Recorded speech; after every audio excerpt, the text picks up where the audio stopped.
Welcome to మిరజ్జీ blogs.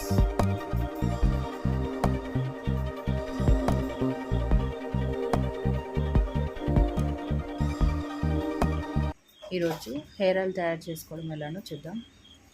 Coconut oil, కరివేపాకు, మెంతిమాకు, కుంటగజరాకు, వేపాకు, మందారమాకు, మందార పూలు, గోరింటాకు. కొంచెం పెద్ద బౌల్ తీసుకుందాం, అంటే వెడల్పుగా ఉండాలి. స్టవ్ వెలిగించుకొని వేడయ్యాక ఆయిల్ పోసుకుందాం.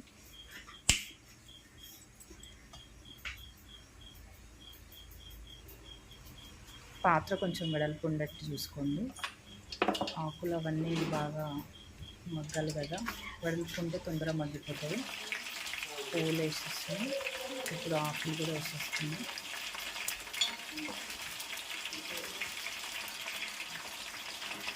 అన్నీ కొంచెం మెల్లమెల్లగా వేసేసుకోవాలి, ఒకటేసారి వేసుకుంటే అన్నీ పడిపోతాయి. స్లోగా అన్నీ వేసుకొని కొంచెం ఒకసారి ఇట్లా లోపలికి స్పూన్తో అనేసుకొని మూత పెట్టేసుకుంటే ఒక 25 మినిట్స్ అట్లా ఉంచేస్తే అదే మగ్గిపోతుంది మొత్తం టోటల్గా. సిమ్లో పెట్టుకోవాలండి, ఎందుకంటే సిమ్లో పెట్టకపోతే మొత్తం మాడిపోతుంది, ఆయిల్ వేరేలాగా అయిపోతుంది, మళ్ళీ అది యూజ్ కాదు.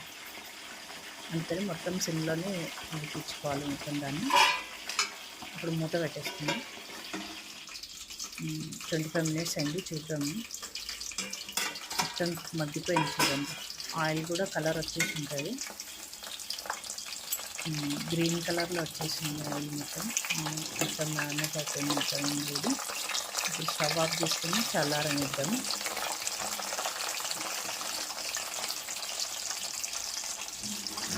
ఇప్పుడు చూద్దామండి, చల్లారిపోయి ఉంటుంది. ఒకసారి తీసేసి ఒక బౌల్లోకి తీసుకుందాం.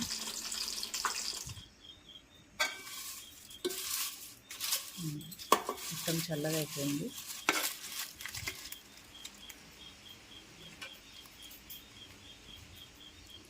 గాజు పాత్ర ఉంటే అందులో వేసుకోండి, నా దగ్గర లేదు కాబట్టి నేను ప్లాస్టిక్ దాంట్లో వేసుకుంటాను.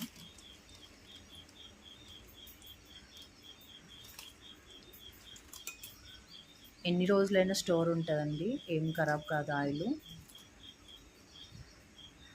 హెయిర్ ఫాల్కి, డాండ్రఫ్కి, గ్రోతింగ్కి బాగా యూజ్ అవుతుంది. మీరు వాడి చూడండి, కంటిన్యూగా ఒక 1 మంత్ అన్నా వాడండి, వాడితే మీకు బెస్ట్ రిజల్ట్ ఉంటుంది.